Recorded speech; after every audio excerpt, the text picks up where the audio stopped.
Hey guys, welcome to my channel. So today I want to share with you my all-natural birth story. Um, so before I even had kids, I started hearing about the rumors or stories about midwifery, and it really interested me. And when I got pregnant, I delved into the research that much more. And I was really excited to see all the choices that women had and all the options that were out there, especially with midwifery and their desire to allow the woman to birth the way they feel most comfortable. So as soon as I got pregnant, I signed up with a midwifery clinic, and I met my midwives, and I just felt comforted and supported and loved and really respected. My appointments were like 45 minutes each, and whenever I went in, if I had questions, they always spent the time and answered them, and sort of guided me through a lot of that fear that you have when you're a first-time mom. So I had a fantastic experience, and I really enjoyed being pregnant and learning about my body and my baby and getting ready for his birth. So it was a Friday morning, and we are 4 days overdue, and the midwives and I had sort of decided that we weren't going to let the baby go more than a week over, because I was tired, and it was really taking a toll on my body. And so 41 weeks we were going to do a little something to see if we could encourage him to leave his comfortable place and meet us.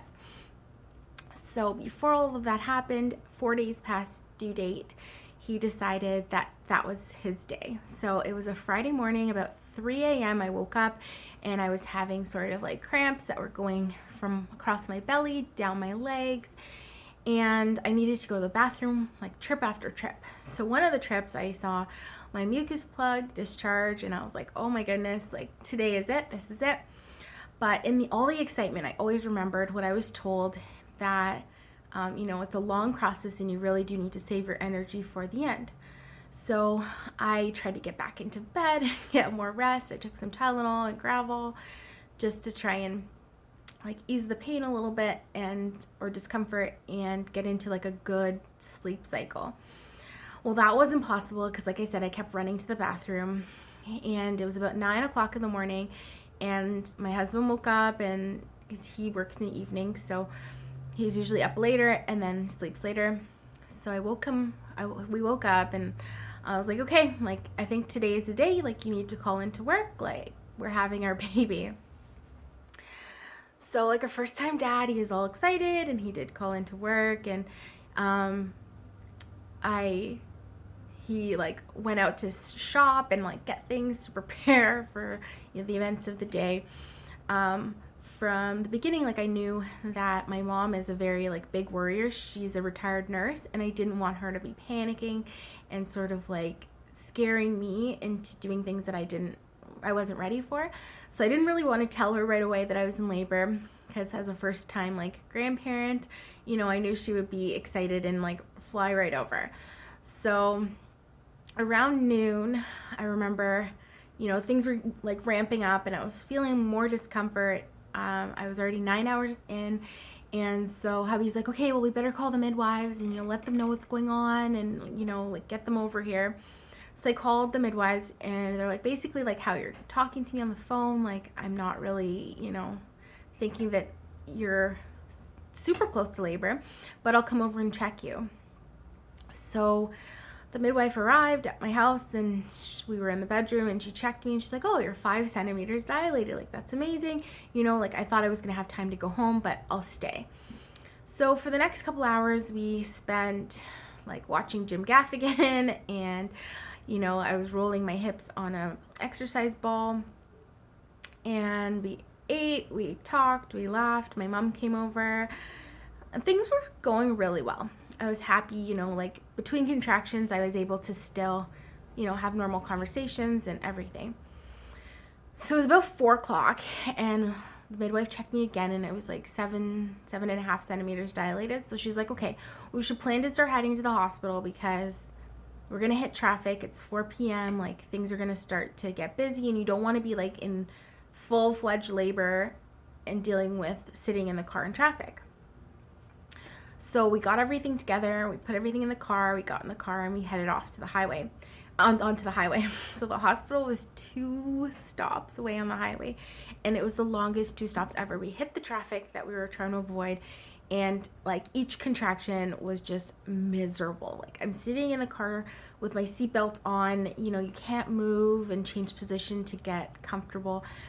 And at that point, like the contractions were really ramping up. So I just remember like seeing the hospital and like wanting to get out and like out of the car and just jump out and like walk.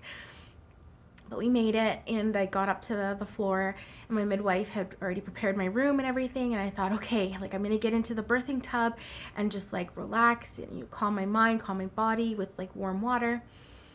Well, these are like tubs that are not prepared for, you know, birthing women. They were more like geriatric tubs. So there was like a door, you walked into it, it was closed, and then they filled it up and like reclined you. It was awful. So my main plan of, you know, being comforted by water did not work out. The tub kept draining and the water kept going hot and cold. It was awful. So like my strategy was out the window, and I had to like come up with another coping mechanism. So at that point, I remember like getting a pillow and putting it on the back of the toilet tank and just like sitting on the toilet, leaning over the back of the tub, and just like sort of rocking back and forth. And that was like the most comfortable and best position that I could have found. And it was really nice because the midwife sort of held my space by hubby and my mom keeping them doing something, and I was able to just be with myself and be with my body and be in the dark. Like, you know, when you have cramps and you're not feeling well, all you want to do is like get in bed and be in like your comfortable space and be in the dark. Well, this was like the closest thing to it, and it was amazing. So I labored on the toilet for quite some time, and then eventually moved to the like hospital bed, which was tough because like those beds are not as comfortable as your home, and they like recline and do all sorts of funky things. I tried like rolling around with the exercise ball, and none of that stuff was really like working all that great. So when it was time to push, I was like, okay, like I want to try the gas. Like I need something, I need to try the gas. So they gave me the gas mask, and you have to hold it over your face yourself, so that if you begin to like lack oxygen and you start to pass out, your hand will fall away from your face, and so will the gas, because the gas is just, the effect of it is just long enough for you to breathe it in and expel it. After that, it doesn't have any effect. And it was more of like a distraction tool for me anyways. I didn't feel like it did anything in terms of easing the sensations I was having or anything. It was just something to do. So I kept saying, turn it up, it's not working. So they got me on my side and then my back, and I was laboring and like actively trying to push, but I was causing my cervix to swell while I was pushing because like I was just like a half a centimeter not ready. But this urge just overcomes you. Like you can't do anything but like push. And when you're pushing, it feels so good. Like the pain goes away, and you just feel like this desire to push. And when you push, you're not uncomfortable because you're working with your body. And so they're like, don't push. And I mean, the last thing on earth you can do is like stop pushing. So I remember looking at the time, and it was like 11:35, and I was like, nope, this baby is going to be born today. Like, this is PM. I was like, I'm not laboring until tomorrow. Like, I'm just not. I'm gonna deliver this baby today. So I followed their instructions, and I pushed him out at 11:53. Like, he was born into this world, and I was just thrilled. I just remember my mom fainted, and my husband had to grab her and run her out of the room. So I was just laying there, and he had aspirated a bit of meconium. So they had him on the warmer table, and they called a code pink, and like 50 people flooded the room all around my little sweet baby.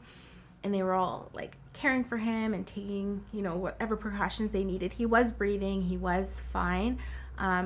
But that little bit of meconium caused a lot of stir. So everybody came in to help, and I was just laying there on the bed, shaking, like holding my breath. I just wanted to hold my baby. Moments later, they gave him to me, and it was just the most wonderful day ever.